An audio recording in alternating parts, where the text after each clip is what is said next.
Здравейте и добре дошли в моят YouTube канал. Аз се казвам Петя Апостолова и днес отново ще си говорим за матча или по-скоро как си направим матча лате. Доста често около мен хората ме питат как точно се прави тази матча и така нататък, особено откакто Glow ефект.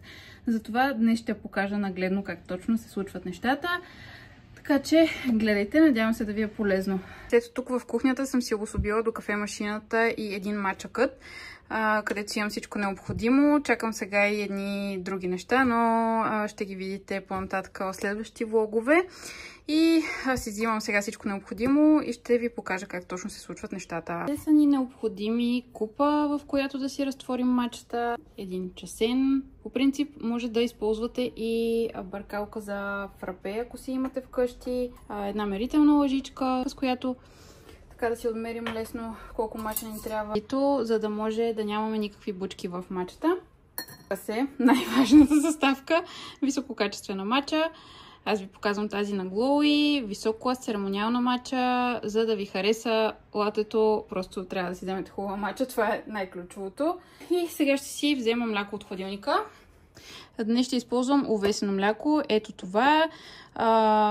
Като цяло в Instagram ви споделих, че намерих едни много готини български млека. Това също е много хубаво. То не е българско. Взех го от eBay и ми беше препоръчано от една мацка Антония, така че може да го пробвате и него. Започваме с матчата.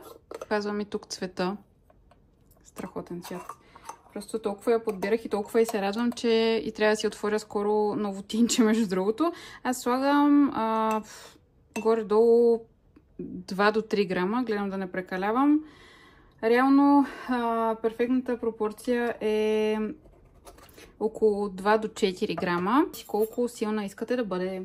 Сложих си и часена малко да умекне в топла вода. И сега ще изсипя леко хладка вода. Много е важно водата ви за матчата да не е гореща. В противен случай ще изгорите матчата и ще загубите всичките ценни съставки. Около 50 мл е количеството, което ви трябва. Слагам малко на око, даже сега направих съвсем една идея малко по-размита. Разбиването е доста важно, за да може да стане хомогенна смес, да нямате никакви бучки. Вече с пресяването това е избегнато, но е така енергично. На зигзаг се бърка, за да може да се получат мехурчета и лека пяна отгоре. Ето така изглежда вече разбитата матча, без бучки отдолу, няма остатъци, както виждате.